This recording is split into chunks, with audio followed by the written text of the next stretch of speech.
maison Boutier est enfin ouverte. Elle est située sur la rue Jacques-Cartier, en plein cœur du Vieux-Saint-Jean. Et c'est un projet, mais ma foi, rocambolesque. On se demandait à certains moments si le projet allait finir par voir le jour. Deux invités pour en parler. D'abord, Linda Villeneuve, qui est la directrice générale de Action Dépendance. Bonjour. Bonjour. Accompagnée de Jean-Pierre Verville. Jean-Philippe. Qu'est-ce que j'ai dit? Jean-Philippe. Jean-Philippe Verville, entrepreneur en construction et aussi membre du conseil d'administration. Oui, exactement. Bonjour. Bon, désolé. Ça doit être la voix éraillée, Jean-Philippe. C'est correct. Je dis que c'est rocambolesque parce que ça fait des années et des années. Comment on peut résumer l'histoire de ce projet-là? Le projet est issu du milieu. Le milieu, dans les environs de 2017, le milieu se disait on a besoin d'un hébergement temporaire d'urgence. Le milieu cherchait un organisme ou un nouvel organisme, à partir d'un nouvel organisme. C'est moi qui ai levé la main en disant moi, ça m'intéresse, puis on va le partir. Fait que le projet, ça fait depuis 2017 qu'il est sur la table. Il y a eu beaucoup de développement. La ville nous a aidés à acquérir la maison Boutier. Et là, il fallait trouver l'argent pour tout rénover cette maison-là. On a eu, heureusement, un bon coup de main de M. Coulombe, qui a quand même mis 400 000 pour partir le projet. Par contre, au bout du 400 000, on était toujours à la recherche de financement. M. Coulombe a relayé, dans le fond, le restant des travaux à Action Dépendance. Et on a eu un ange qui est arrivé sur notre CA, qui est Jean-Philippe, et qui est entrepreneur et qui a repris ce dossier-là. Puis j'aimerais ça, moi, je passerais la parole un peu à Jean-Philippe pour qu'il parle de comment est-ce qu'il a fait pour être capable de terminer les travaux pour qu'on puisse déménager là, le 2 avril. Là, En fait, la question que j'aimerais te poser, c'est pourquoi ça a été aussi compliqué? L'enjeu principal, c'est qu'on avait un bâtiment qui était non usuel, si je peux le dire comme ça. Pour un entrepreneur, rénover une maison, c'est une chose, mais rénover une maison qui date des années 1800, c'est un autre projet. Ensuite de là, on avait ce premier défi-là, mais par la suite, c'est aussi de trouver les fonds pour finir la rénovation, parce que là, on parlait d'un manque d'environ 600 à 700 000 pour finaliser les travaux, effectivement. Donc, ça a été le plus gros défi où on a dû être créatif. Comment t'es arrivé dans le portrait? On parle d'anges, mais nous aussi, on est bien entourés par des sous-traitants et des gens qui nous soutiennent depuis nos débuts, depuis qu'on est en affaires. On a tenu une réunion à la maison Boutier avant même d'avoir commencé les travaux. On a rencontré tous nos sous-traitants pour leur dire « Êtes-vous prêts à embarquer dans la folie de finir puis de rénover cette maison-là avec nous? On ne sait pas si vous allez être payés, puis on ne sait pas quand. » Donc, je vous dirais qu'on a eu un appel positif de tout le monde. On a eu du bénévolat en temps, en matériaux. On a eu énormément de dons, ce qui a fait en sorte qu'on est en mesure de se rendre où est-ce qu'on est aujourd'hui. Pourquoi vous avez fait ça? C'est un ange. Faire une histoire ultra courte, ma mère est coordonnatrice du centre d'appel de l'Opération Enfant Soleil de 1995 à 2017. Donc déjà, à l'âge de 9 ans, j'étais déjà en bénévolat avec ma mère et les enfants malades. Et la cause de l'itinérance a toujours été quelque chose qui me tenait et qui m'affectait beaucoup. Donc, c'est une des raisons pourquoi je suis rentré sur le CA d'Action Dépendance. Et pour moi, de remettre ce bâtiment-là sur pied était non seulement un défi, mais un peu un appel à l'intérieur de moi qu'il fallait que je le fasse. Ça, ce que ça veut dire, dans le fond, c'est que ce projet-là, finalement, coûte plus cher que ce qu'on pensait. Ah oui. Parce que c'est une vieille maison. Les premières estimations, on était dans les alentours de 350 000, 400 000. Donc, le montant de M. Coulombe. Oui, exact. Puis, finalement, ça a monté à 1,2, 1,3 million. Incroyable.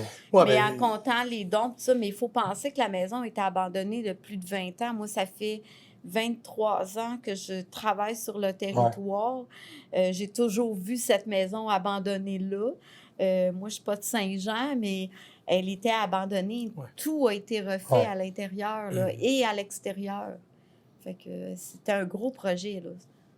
une des embûches, en fait, qui a eu beaucoup d'impact sur le budget, c'est le nombre de PIA, de respect du patrimoine du bâtiment. Quand on est venu à faire des travaux à l'extérieur, remplacement des fenêtres, les portes, le balcon et tout ça, ben on pouvait pas juste s'en tenir au juste nécessaire. Il fallait vraiment rencontrer les exigences du CCU, du PIA, du secteur, en fait, puis de garder l'aspect patrimonial de la maison Boutier. Fait que ça, c'est un enjeu qui coûte excessivement cher. Mais c'est là qu'on se rend compte qu'il y a eu beaucoup de joueurs dans le dossier. Là. Ah, énormément. Le centre de santé, la ville, M. Coulombe, vous arrivez dans le portrait. Ça fait combien d'années que ça dure? Ça fait combien d'années que ça dure, le projet? Ah, bien, depuis 2017 qu'on en parle. Là. C'est dans le temps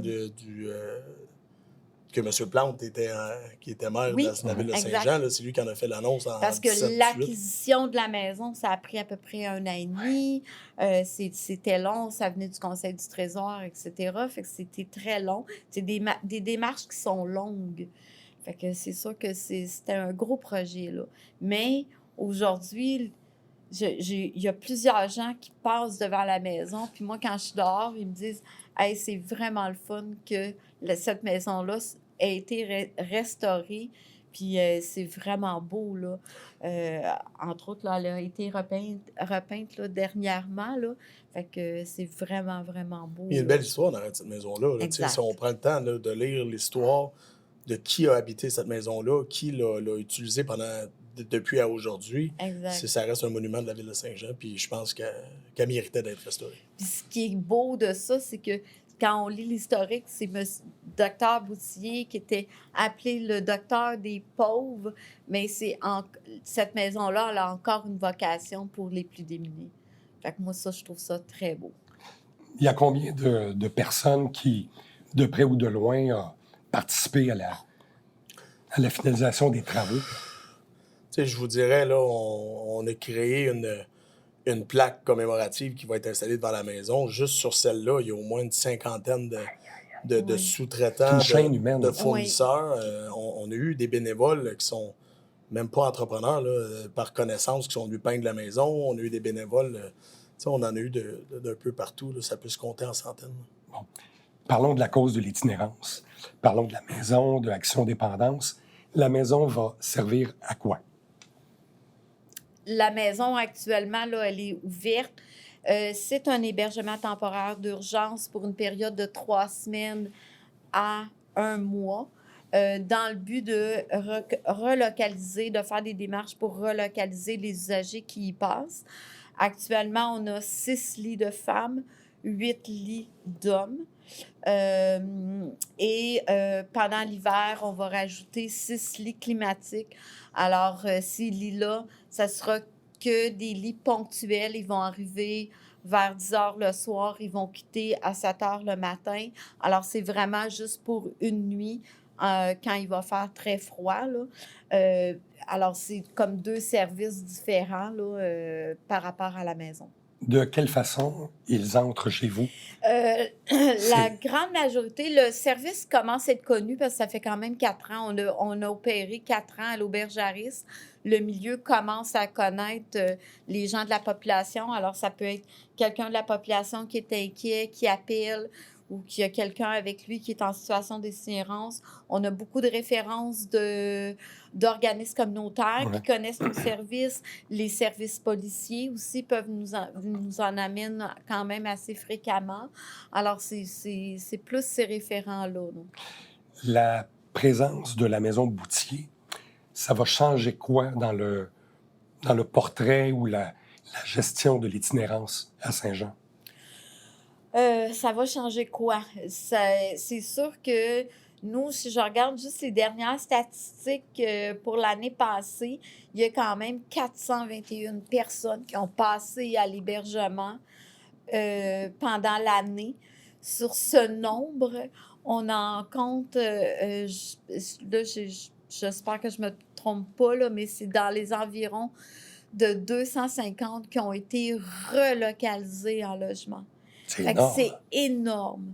Ça a beaucoup monté. Même le 6, en tout cas, disait qu'en Montérégie, on avait quand même un taux, le plus élevé de relocalisation de personnes en situation d'itinérance. Fait que c'est quand même 250 personnes qui erraient soit en couchsurfing d'un sofa à l'autre chez des amis puis tout ça, ou complètement dans la rue, qui ont été relocalisés. Fait que nous, on espère qu'on ne réglera pas l'itinérance, là. Ça, c'est clair. L'itinérance augmente. Oui. Pour toutes sortes de raisons économiques. Le portrait de l'itinérance change aussi. C'est plus juste des personnes qui errent depuis 25 ans dans la rue. C'est des papas qui se séparent puis que pendant des mois qui font du couchsurfing, mais qui sont en situation d'itinérance. C'est des familles qui n'arrivent plus à un moment donné, ou des mères monoparentales qui n'arrivent pas avec le coût de la vie, tout ça. L'itinérance change. La santé mentale aussi. Santé mentale, consommation, deux problématiques les plus courantes, mais qui ne sont pas nécessairement à chaque usager. C'est pas collé à chaque usager qu'on reçoit. Finalement, je vous regarde tous les deux, puis vous êtes comme deux anges, finalement. Ah! C'est ça? Mais, tu sais, en arrière de Linda, il y a une belle grosse équipe, je pense. Oui, avec son dépendance, il y a une équipe. c'est une grande équipe. C'est sûr. Puis ça, il faut le mentionner. On a une équipe on a un beau CA qui sont partie prenante de tout ce qui se passe.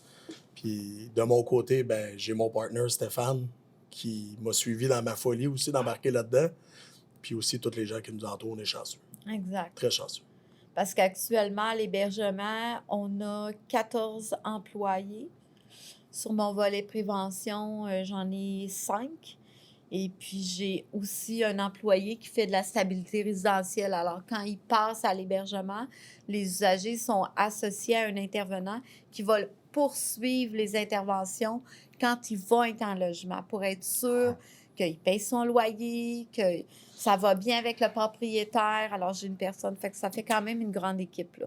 Moi, je suis partie toute seule en 2017 à une grosse équipe. Une grosse équipe. Jean-Philippe, selon toi, c'était quoi l'élément déclencheur qui fait que les gens ont embarqué?